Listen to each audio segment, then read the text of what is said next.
Bwana we, sasa hivi ni siku nyingine tena, wakati mwingine tena.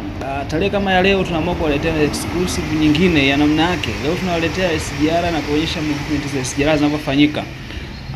Ni SGR ambayo inatokea Dar es Salaam kuelekea Morogoro. Tumetega mahala fulani, tulikuwa tumeingia location, wazee wa site tumeenda kuwaletea chimbo namna gani kuonyesha movement za SGR, namna ambavyo inakimbia.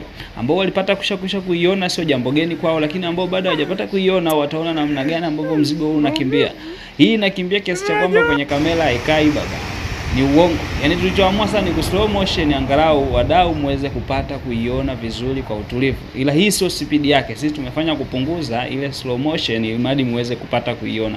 Waliwahi kuiona wana mengi ya kusema. Ila kama ndio unaona kwa mara ya kwanza au ambao umewahi kupanda wana mengi zaidi ya kusimulia. Ndani humu hata kikombe cha chai hakitikisi. Sasa bana, katika kitu watu tunazingua wabongo wengi tunakwama sana kwenye swala la muda. Kitu kinachoitwa muda sisi tuko nyuma sana. Ni mtu akikwambia anakuja saa 2 basi tegemea atafika saa 3. Ila hii ni tofauti kabisa kwenye issue ya SGR.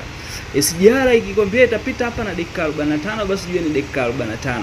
Hivi huwezi amini tulikuwa mbali sana, lakini tuliamua kufukuzia, tulibidi tutembee speed ya ajabu ili hadi kuiwahi kuweza kupita. Na ni kweli.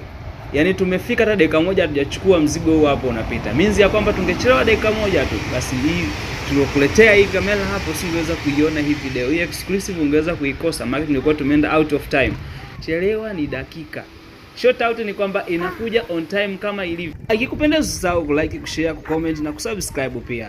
Ili tukutane kwenye story nyingine. Okay. Mzigo ndio huo unaondoka.